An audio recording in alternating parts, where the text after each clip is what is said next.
Hi, everyone. This is Stacy Chazen with Open, and it's my pleasure to welcome you to this month's Medicaid Adult Dental Benefit Learning Collaborative call.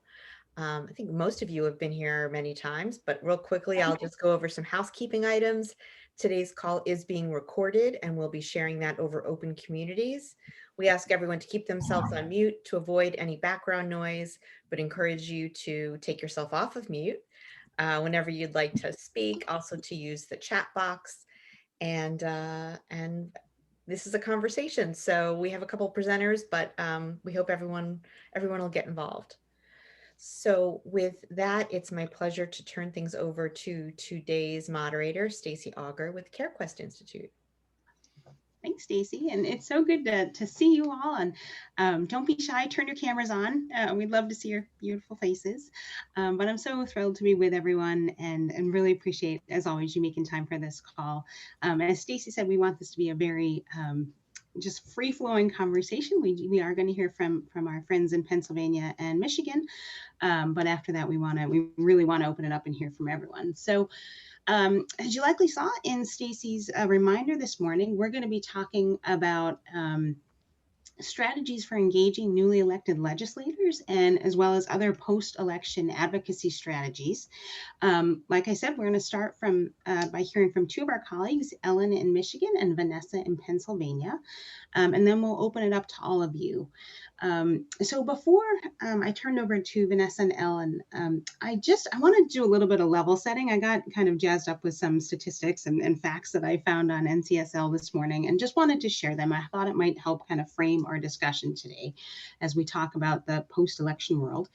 So, the country voted last week, and voters in 46 states, I'm taking all this from NCSL, and I'll actually pop two resources in the chat box afterwards, but 46 states had races going on for a total of 6,279 state legislative races, 36 governor's races, and 133 state ballot initiatives.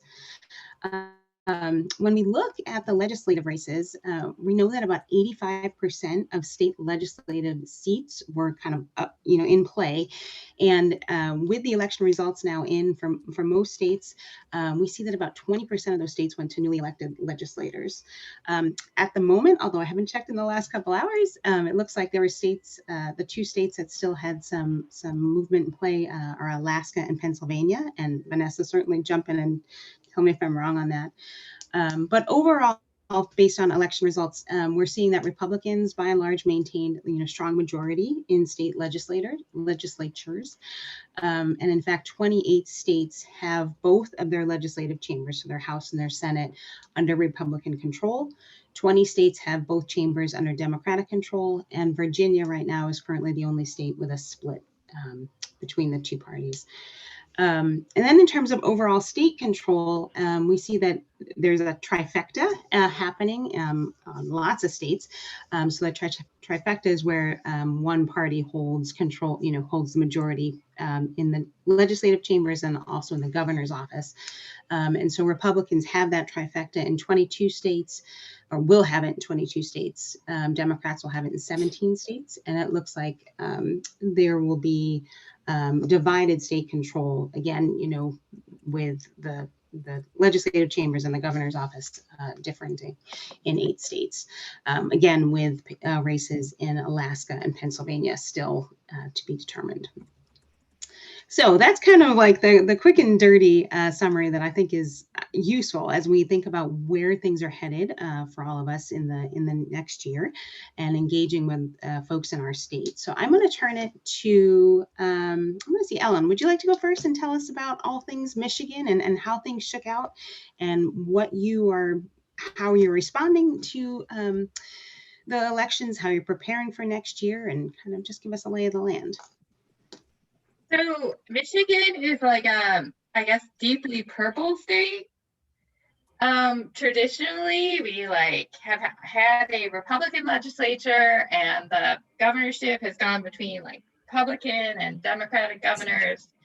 And we just had an election a couple weeks ago, and we had our Democratic governor reelected, and then the House, everyone in the House and Senate of the state legislature was up for election, and we have term limits in Michigan, so people have to term out, so we get new people in. And for the first time in 40 years, we have both the Senate and the House in our state are going to be Democratic in January, Democratic led. So that's really exciting for us as oral health people. And so I don't know the House leadership, but the Senate leader is a woman named Winnie Brinks, who's out of Grand Rapids, who has been really, really supportive of oral health, including oral health of people with disabilities. She has a brother who has a significant disability and has shared his struggle in another state trying to get care. So we're really excited about, we've already had great changes in oral health this year. We've already had, for the first time, they put a lot more money into our adult Medicaid. So we just want to build on that. One of the first things that we've already accomplished is, I keep moving it up. This is my third set of public policy priorities, but this is the earliest I've had them done. I think typically they're done when we're having our advocacy day in April, but we have them done, like, ready to go to the printer now, our public policy priorities. And so we actually get those printed up and share them with all the new legislators. This year we're looking, we haven't formally scheduled it yet, but early in January, in addition to participating in other sort of Medicaid information center sessions for new legislators, we're going to hold our own oral health. And everyone's like, but what if nobody comes? And I'm like, well, if one person comes, it'll be legislators, it'll be staffers. If one person comes, if two people come, you know, we'll share the information with those two people, and then we'll share the PowerPoint and the public policy priorities with everyone who didn't come. But at least we're kind of setting ourselves up as the information hub, you know, for oral health in Michigan. And then we've been asked to collaborate with the Dental Hygiene Association on their legislative luncheons. So in the past, we've done an advocacy day. So I think legislative luncheons have always been on sort of my bucket list. And so it'll be good to have a partner on that. So that's basically what we're doing. We do typically for new legislators, we have an advocacy organization that we're lobbyists that we work with, and we typically set up meetings with all the new legislators, just often by Zoom or Teams, that just, you know, share our public policy priorities, share the state oral health plan, you know, give a little background on Medicaid dental, and ask them if they have any questions, just to kind of get to know them. So what questions do you have for me? So Ellen, do you want to talk a little bit about your priorities for the year ahead and kind of how you see, if you can, it's okay. I saw that, like, oh no. Like, I don't want to do it from memory. Look, right up on my computer. So we typically do a 4-page document that, you know, has like a cover, and then so we had like 3 goals, and within those goals we have like problem statements and then action items. So our 3 goals are that Michiganders have access to preventative and restorative oral health care. All Michigan children have access to screening and preventative care. Let me get to the third one. And then Michiganders, dental professionals, and healthcare providers understand the connection between oral health and overall health. And within each of those 3 goals, we have 4 or 5 statements. So I don't know if you want me to share those, the statements. You're welcome to. We'd love to hear them. I'm looking at it, and some we have bold, and we haven't gotten it printed yet, so we'll have some changes. So under the first goal of preventative and restorative care, we will advocate for adequate funding of the adult Medicaid dental programs, quality benchmarks, efficient claim processing, and expansion of the service array. We'll support state budget allocations that fill the gaps in care and increase oral health access for underserved communities. We'll educate local, state, and national legislators, policymakers, and the public on the value of oral health care. And then support licensing and policy standards that allow dental therapists to fill the gaps in dental provider shortage areas. We have had dental therapy approved since 2018. We yet to have a program for dental therapy in the state, and we're still working on getting some dental therapists that have been trained elsewhere to working in here. Under the children's goal, we're advocating for $500,000 in funding in the school aid budget to cover school-based dental sealant programs, which prevent cavities and save dental treatment costs, or support adequate funding and implementation of kindergarten dental screenings. And we're going to assess the barriers for children to access preventative dental care and educate legislators and policymakers on the barriers. And the final set of action items is we're going to educate legislators, which is what I call medical dental integration. Educate legislators, policymakers, and the public on the connection between oral health and overall health and the negative impact of ER use for dental infections and pain. We're going to support projects and funding that promote the interoperability of electronic medical and dental records. Explore and support the expansion of teledentistry to include reimbursement for asynchronous care and additional services provided via teledentistry, such as oral hygiene instruction, nutritional counseling, and tobacco cessation counseling. And educate medical providers and the general public on the value of fluoride varnish and encourage qualified medical providers to apply for varnish. So that's it. So that's it, right?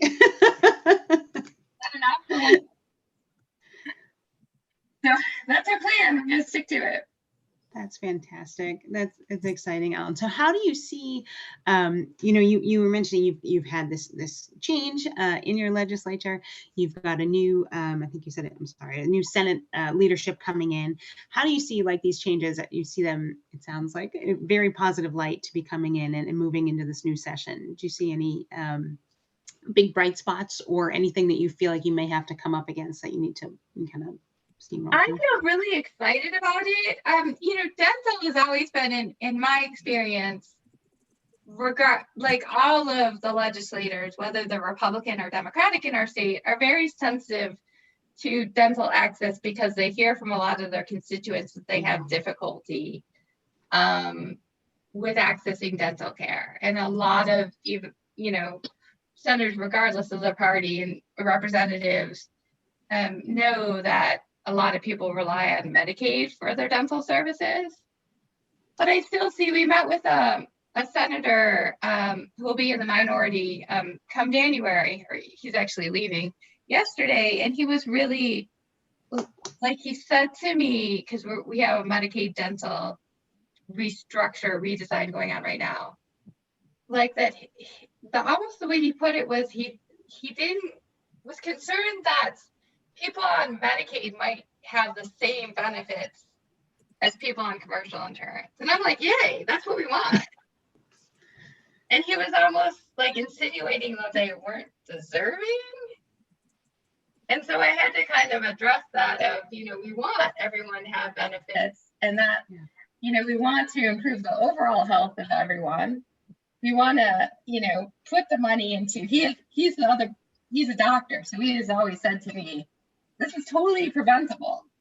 Oral disease is totally preventable. And so I'm like, yeah, we want to put money in resources and prevent that. And we'll save, money or, cost on the other end, but everyone deserves oral health care. So I don't think we'll with the Democratic Senate House, I don't think we'll have as much to have to make that argument that people are deserving to get the care that they need. So I'm really excited about that. So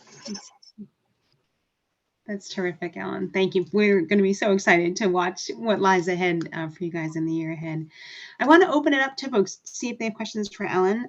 Gail, I noticed you mentioned you have to jump off at 2:30, and I was thinking of you very much as Ellen was talking about term limits in Michigan, because Gail, I remember you saying that you have frequent turnover in your legislature, and thinking about how, what connections you guys can draw from one another and resources for one another. I don't like calling people out, Gail, but I did see you had to jump off at 2:30 and wanted just to give you an opportunity.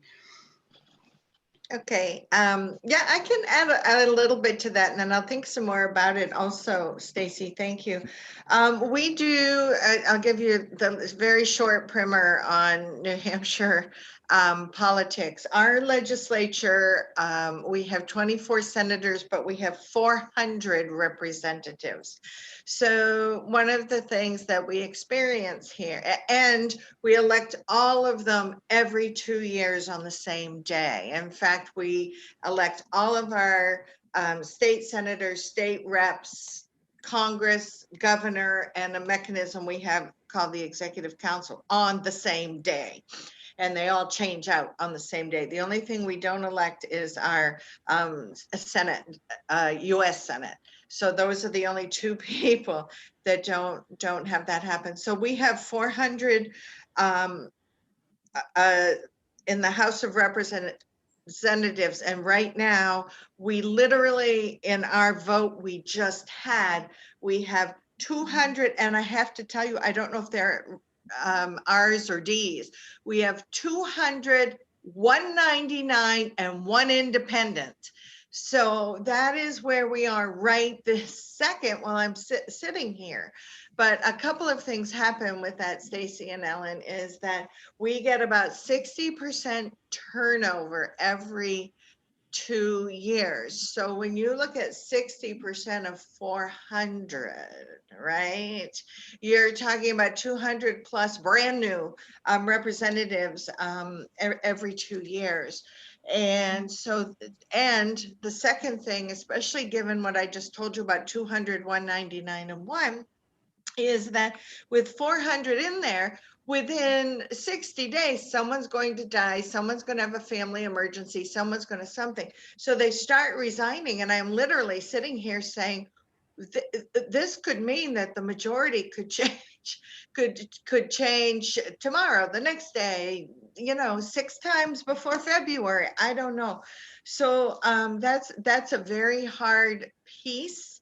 It took us many, many years to get beyond the fact that we were trying to educate that many new people every other year. So as we go into our legislature, yes, we have a lot of turnover, and that means we are always doing an orientation year and then finish out the legislation year. And so this year we're going to be coming into that new education year. The saving grace for oral health is we've been working on this for so long that there is some institutional history. We've got some legislation. So it's starting to, it has started to gel and has gotten beyond that initial point. But it's hard. It's hard when you have the turnover because it puts you back. It puts you back. We now have enough if you will, knowledgeable, I was going to say educated, that's why I said if you will, but knowledgeable on oral health legislators that they can be teaching each other. So it's an important piece. I don't know if that's where my mind is on it today, Stacy. I'm not sure if I said what you were interested in hearing. So if you have questions, let me know, but that's our reality here. We are the third or fourth, it depends on the day of the week, but we are the third or fourth largest parliamentary body in the world, because we have a whole 1.35 million people here, but we have with the US Congress, with Parliament, and with India's Parliament, and the state of New Hampshire House of Representatives. It's crazy. It's crazy. Yeah, thank you. And I will say, I always love hearing everything you have to say. So I'm always interested. We always have a story, I'll tell you that. You sure do. You sure do. Thank you. I lots of those pieces were coming back to me as you were saying that. Thank you for sharing that. I appreciate it. Absolutely. Do you folks have other thoughts for Ellen or questions for Ellen about things in Michigan? It's a quick note from Oregon. So I'm a proponent of term limits, but we're not only finding that we have to educate our new legislators on what we're about and how we try to promote oral health in Oregon, but new legislators also have to learn the legislative process. And so and that actually is a real barrier sometimes, because they have a hard time vocalizing what they're advocating for because they don't know exactly what the correct way to do it is. And so we're sort of adding that into the equation here in Oregon. And in some cases, you know, we have to be patient with them, not because they have to learn what we're about, but also because they have to learn their own new legislative process. Does that make sense? That makes perfect sense. And I'm sure there's other folks shaking their heads on that in agreement that does make perfect sense for sure. Thanks, Christian. I appreciate that. So Vanessa, I'm going to turn things over to you. I'd love to hear about all that's going on in Pennsylvania. Wow, Pennsylvania, can I just say John Fetterman? I think everybody knows that name at this point. That was a real roller coaster for us. So on the state level, not a whole lot changed for us on the state level. We still have a slim Republican majority in the Senate. It's obviously it was a great year for incumbents all around. I think there are some House races that are still yet to be called. There is a one vote majority for Democrats in our PA State House.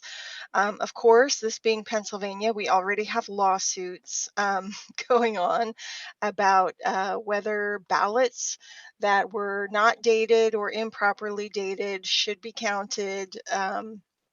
Because we have a lot of mail-in ballot voting here. So that, of course, is already going on. We have a governor-elect, Josh Shapiro, who was previously our attorney general, and some of you may know that name. He has, as an attorney general, he was very productive and positive in terms of health law and supporting health equity. And but I think mostly what Josh Shapiro was known for, some of you might know that he sued the Catholic Church for and got a huge settlement for victims who had been sexually abused. So he had huge name recognition going into the election. His opponent, Doug Mastriano, was a Trump pick and an election denier, and really took a shellacking. So we really like our chances for moving a lot of things forward with a governorship under Shapiro. I wish Helen were here to talk about some of the oral health priorities, but I mean, I can share out some of them. We are still working on, some of you may know, in 2011, the Pennsylvania legislature really kind of used a sleight of hand to basically strip adult dental oral health benefits from Medicaid. We're still trying to maneuver our way around getting those reinstated. So that's a big thing on the agenda. I know that Helen would say that. We also have teledentistry. We had a teledentistry bill up last session. It really just kind of sat there and didn't move. But we have huge swaths of Pennsylvania that are very rural, and we really need to do something about putting teledentistry forward. So I'm sure that will be on the agenda in the upcoming session. We have serious workforce problems in Pennsylvania. I can't tell you the number off the top of my head, somewhere between 7,000 and 8,000. A few years ago, we had over 10,000 dentists, and now we're down to around 7,000 plus some change. However, we have serious network adequacy problems. Only around 1,000 of those 7,000 plus dentists are accepting Medicaid. So that's a serious issue. So I know that those things are on the table for PCOH going forward. As for Achieva, we are really we had meetings with the Shapiro campaign before the election. We've already pitched the governor's exception medically underserved population to them. We've just kind of been waiting until after the election to pounce on him and hit him with our sign-on letter and all of the other things ready to go. We at this point we already have both barrels loaded and we're ready to go with that. On a national level, it was really good for Pennsylvania. It was, like I said, it was a great year for incumbents. We had a few new people. Obviously, Senator elect Fetterman was. A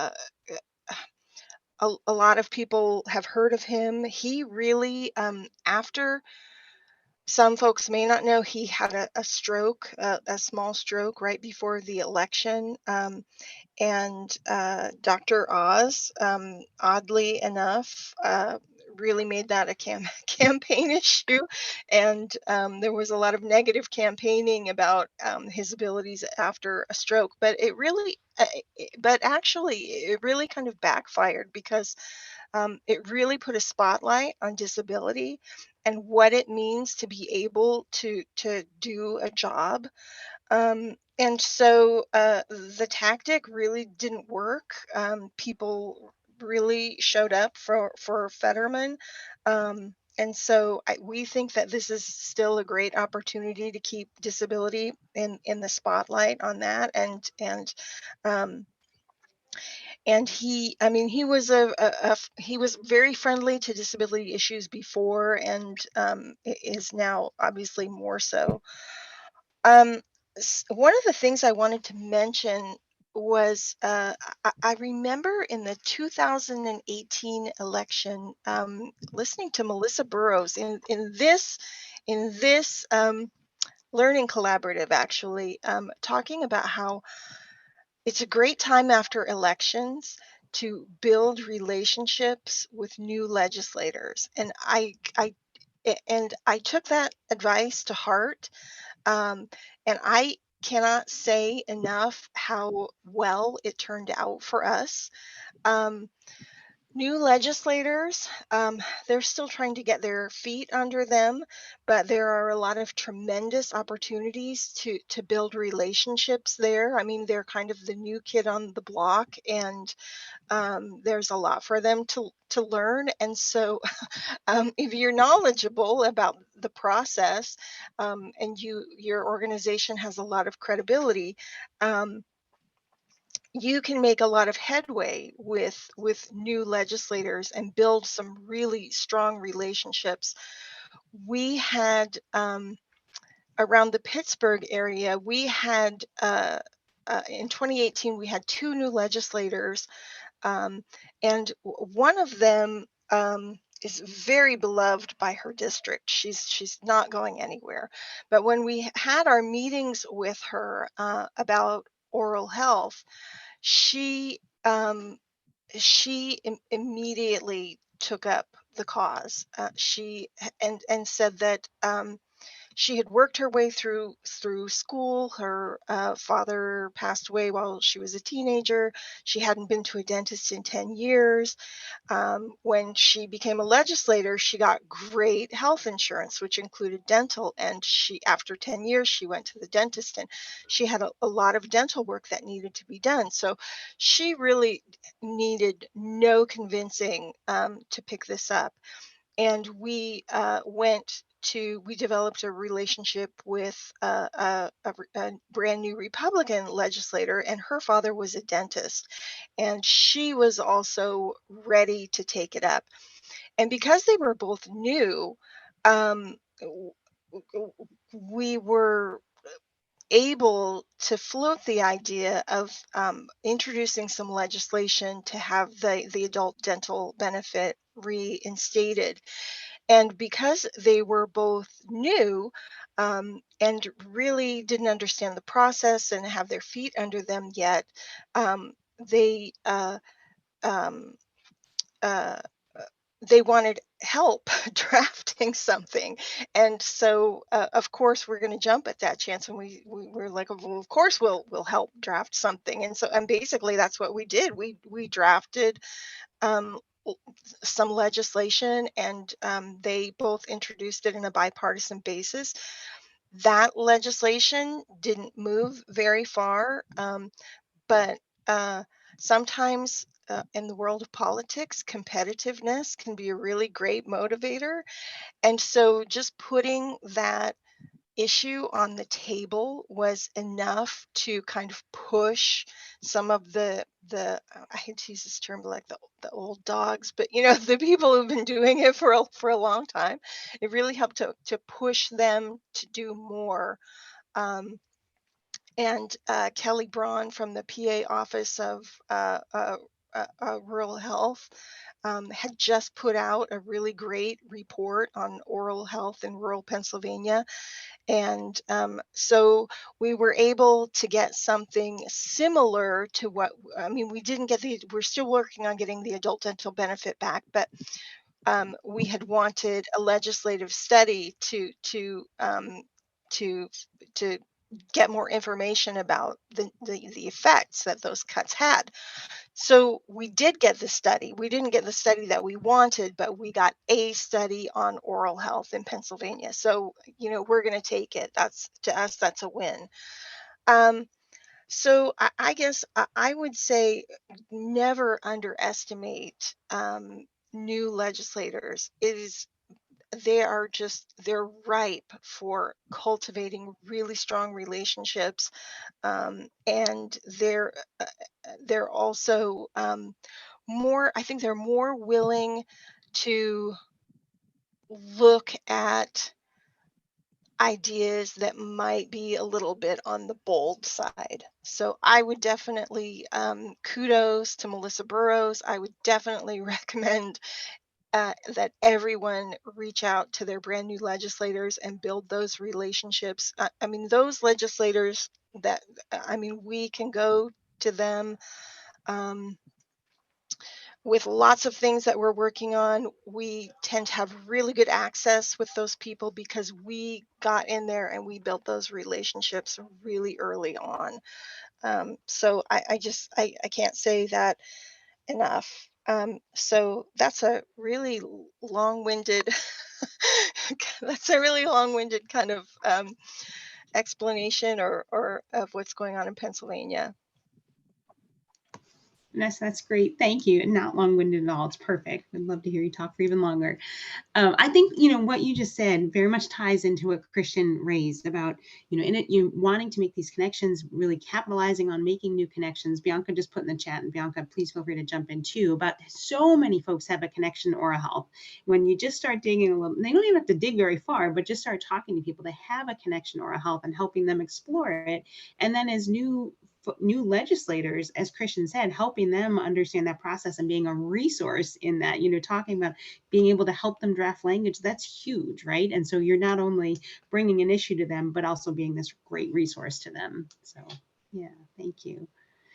Bianca, you did put a message in the chat. Do you want to jump in and say anything about engaging folks in your experience? I just what Vanessa said really resonated with the new member education, and you know, finding out that, you know, one member's has a family member that's a dentist, and that's actually more happens more often than you think. Like there's some sort of connection, like, oh, my daughter is a dentist, or, you know, a lot of different things. Like the aide I met had oral health issues from playing hockey. So having that sort of personal conversation at the front of like your Hill visit or something is so important to get them engaged and start listening to what your ask is and your data is.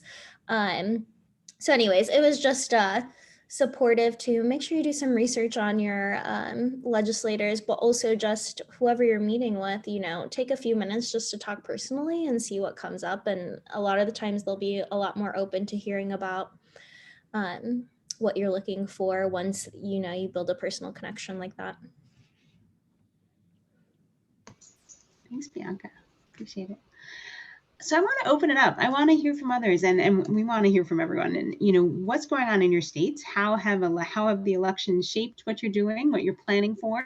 What are you doing around engaging new folks coming in or your folks coming back?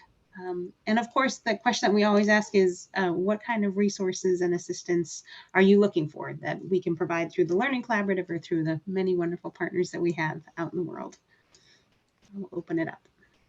Cece, this is Tanya Dorfbruner from Kansas. I just had a story I thought I might share after hearing your story, Bianca. I think that was pretty powerful. And this is an old story, but it just reinforces this whole message we're all talking about right now. So we had a new governor, I don't even know, 12 years ago, long time ago. And when he got elected, he was like clearly not going to be somebody, you know, just from on paper that we thought, oh, this guy's going to be definitely an ally for us. But I reached out as soon as he got elected to the transition team to figure out who can I talk to, who can I introduce ourselves to. And I met who was going to end up being kind of their policy staffer, not even health policy, but just policy staffer. And I met with him. He said I was the first person who reached out and the first person who wanted to have a meeting. And we had a meeting in a terrible, like, random corner of an office inside of, you know, it was not very posh. It was kind of great. But after that, I mean, I'm not going to say that led to us necessarily, you know, having the landslide victories and all kinds of policy wins, but I always had an ear, and we did make some progress that we probably shouldn't have made in that administration, partially because, you know, I just reached out and I became this guy's first friend, and he continues to, like, you know, he friended me on Facebook, and we kind of continue to stay in touch. And so just long story short, you know, reaching out to transition teams, even at the governor's office level, can certainly pay off. Even when you think, oh, these people aren't going to be with us, they might. Hi, Stacy. This is Mary at MDAC. Thank you for the opportunity. I have to echo what Tanya is saying. First off, we're actually very happy in Maryland. We have a governor-elect coming from an incredible background but incredible experience in nonprofit, the Robin Hood Foundation, which is New York City's largest poverty fighting organization. He has incredible experience, understands obviously the significance and importance of nonprofits. And so, you know, MDAC already signed up to be on the transition committee team in terms of policy and healthcare. And we got a notice yesterday that we are an at-large member.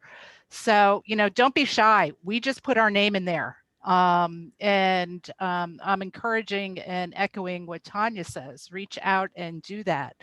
So we look forward to that. And I think the timing is incredibly important because our adult dental coverage is starting January 1.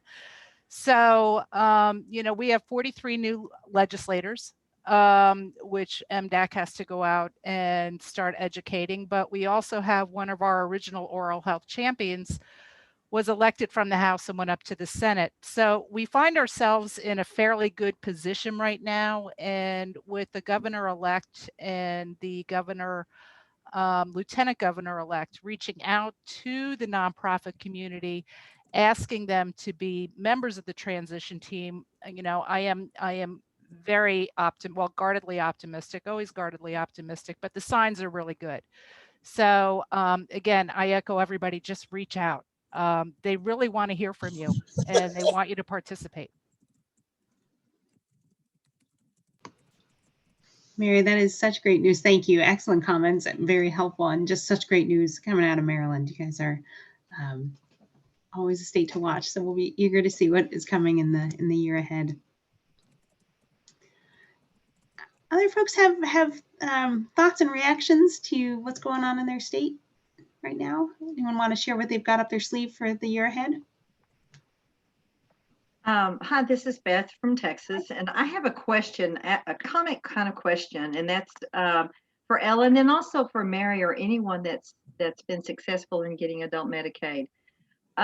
Because we're experiencing the same thing that Ellen addressed. You know, we've had over 10,000 dentists. We're now 7,000. A lot of the Medicaid providers are gone. And so we're seeing that workforce issue in a major, major way.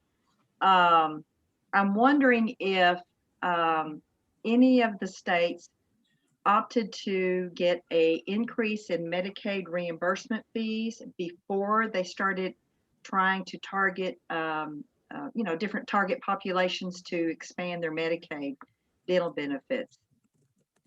Because that's kind of what we're looking at here. I know that there's a lot of talk about we don't want to have to go through another class action lawsuit like we did, you know, 15 years ago with the pediatrics. And so I'm just wondering if anybody's gone that route and if it was successful. So in Michigan, we have, and this was before my time with the coalition, but we have done a lot of expansion. So we have a program called Healthy Kids Dental that serves nearly, or probably more than 1 million kids. And that went from like a pilot starting in the early 2000s to statewide coverage of children up to age 21. So if you have children, let them know that they're not adults until 21. I think they already know that because of the drinking age, but so that happened before my time. And the other thing that happened before my time was we did Medicaid expansion. So we started Medicaid expansion in 2014. And so we have, it varies, and I think it's, there's more people because of the public health emergency, but right now we serve, I think, about 900,000 people on that Medicaid expansion, adults. And so we didn't really have to expand populations, but we still had this fee-for-service program for adults that had very limited benefits and rates that were 30 years old. And I always tell everyone when I talk about it, if I had to like make a living on what I was paid 30 years ago, even with a college degree, when I think I was making $5.25 as a switchboard operator at the department store, like I couldn't make it these days. And so we had really focused before even the governor's recommendation come out on this adult fee for service. And there's about 700,000 at any given time on that program over the course of a year. We see 100 or 1.5 million people on this program. So I think there's a core group that are always on it and people that cycle on and off. And so we had really focused on, and then really increasing the rates and changing the format for that. And I'm maybe a little bit embarrassed to say that we did not know the governor was going to, we heard like good things. We did not make the recommendation to the governor to like expand the program, to put it in her budget last February, which really started the discussion. And while we didn't end up with as much money as she wanted in adult dental Medicaid, we have about 80 million more than we used to. So that's really good. But you have the providers, the dentists that accept Medicaid in place to see all of these new people. Is that correct? Well, that's what I was asking, kind of where I was going with that. The Healthy Kids Dental program, for the kids program, has a really good provider network. They have really good rates and they have about 4,000 providers. We're hoping that this change will get those dentists to accept the adults as well. Right now, that's not true. The adults is pretty limited, but we think it's because of the rates and because of it's a fee-for-service structure. So ask me in a year and I'll tell you if it worked. Maybe I need more than a year, but we'll have some data in a year. Okay, thank you, Ellen. Yeah, Beth, in Maryland, we were lucky, to be honest with you. When we got the adult dental, we also got Medicaid increase of $20 million added to the state budget. And, you know, I have to applaud my colleagues here and around the country for that, because I looked at what happened in Virginia and in Missouri with a significant increase in Medicaid's rates and used that to our advantage when speaking with legislators, we didn't have legislation that called for an increase of Medicaid rates, but educating the legislators on that who are connected to the governor, as well as connected to the Legislative Affairs Office, which was really responsible for putting money in the state budget that gave extra 20 million. It's really advantageous. Looking at what your colleagues around the country are doing and what's happening with their respective Medicaid rates and how they're increasing does have a lot of impact. The dental workforce issue is really scary in Maryland, like every other place. We have about 4,200 dentists in Maryland, and 1,300 are in the Maryland Healthy Smiles program. Now, just because they're in the Maryland Healthy Smiles program doesn't necessarily mean that they are seeing patients. There are some that are in the Medicaid program and not seeing patients. So there's a lot of anxiety in Maryland for what's happening in 6 weeks. And, everybody's thinking, we have 800,000 adults that are going to be available for coverage. And people are thinking the first month of January, they're going to get 800,000 calls. And so there's a lot of, that's not going to happen. We all know, but that's the type of fear and anxiety that's out there. And so we are working with the department, which just got a HRSA grant for a workforce program called Pathways to a Bright Future, where we are on an advisory committee to go to high schools, to community colleges, and recruit people to enter the dental profession with the hopes that they come back to their community. It's a realistic problem, that I really often turn to what's happening in other states as models to show the legislators in our states, especially when it comes to Medicaid rates. So, what we can do is, the providers in Maryland stepped up to the plate in the 2013 through 2015 with the children's dental. And I am hoping they do the same with adults. And, we're working closely with the State Dental Association. We're doing whatever we can to increase the ranks. Hope that's helpful.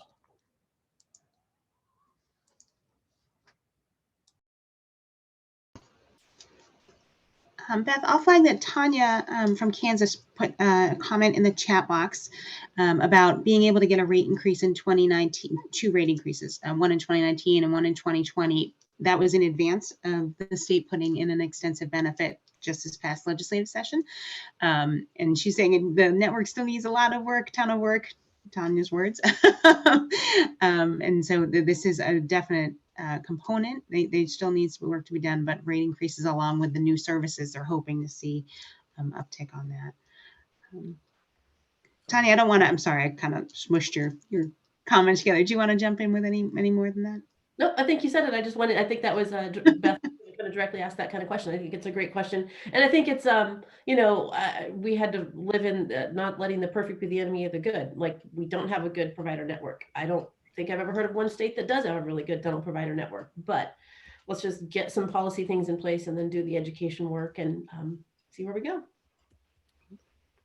I have 2. Stacey, I can, oh, sorry, Dale, go ahead. Well, before you talk about why we need different models of care so that we have an adequate network. Hey, I don't have to say anything. You can just say I it would for love me. to go on and on about.